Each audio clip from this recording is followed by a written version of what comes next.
Hello everyone.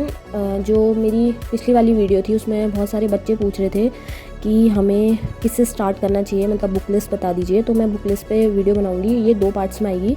जो पहला parts होगा उसमें मैं आपको एनसीईआरटी के बारे में बताऊंगी।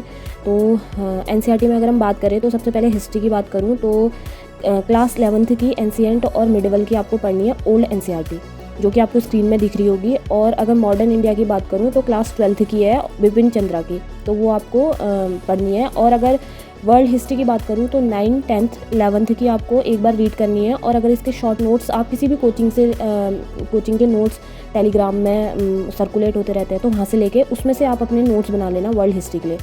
और अगर अब इकोनॉमिक्स की बात करूँ तो इकोनॉमिक्स में आपको 10th, 11th की तो पढ़नी है एनसीईआरटी, और जो 12th की है उसमें आपको सिर्फ एक जो मैक्रो इकोनॉमिक्स करके है उसकी एनसीईआरटी पढ़नी है। और उसमें भी आप वाला पार्ट नहीं पढ़ेंगे जिसमें जो फॉर्मूलाज होंगे, जो थोड़ा कैलकुलेशन वाला पार्ट है, जो टफ लगता है और वो उतना काम का भी नहीं है, तो वो आपको भी नहीं पढ़ना है। अब अगर पॉलिटी की बात करूँ तो पॉलिटी में आपको 11th की 2 बुक्स हैं और 12th की 1 बुक है, वो पढ़ लेनी है। और ज्योग्राफी की बात करूँ तो ज्योग्राफी में वैसे तो आप 9, 10 भी पढ़ सकते हैं, लेकिन जो सबसे इम्पोर्टेंट है वो 11, 12th की है।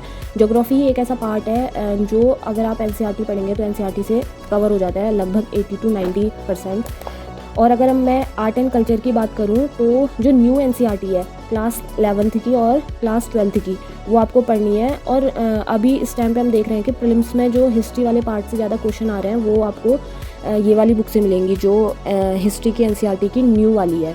अगर अब मैं साइंस की बात करूँ तो साइंस में आपको 9th की एनसीईआरटी और 10th की एनसीईआरटी तो मेन है। अगर आप 9th और 10th की एनसीईआरटी नहीं पढ़ते हैं तो हिंदी मीडियम वाले ये कर सकते हैं कि जो दृष्टि की क्विक बुक आती है वो भी काफ़ी अच्छी है, तो मैं तो उसी से पढ़ती हूँ, तो आप उससे भी पढ़ सकते हैं। और इसके अलावा क्लास 12th की एक बायोलॉजी की बुक आती है, उसमें आपको 5 चैप्टर करने हैं, 9th, 10th, 11th, 12th और 13। इसके अलावा आपको साइंस के लिए कुछ नहीं करना।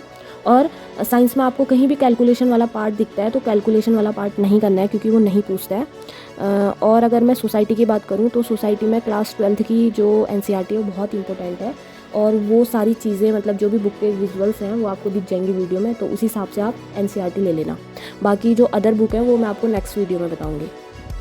अगर आपको मेरी वीडियो पसंद आती है तो वीडियो को लाइक करें और सब्सक्राइब करें।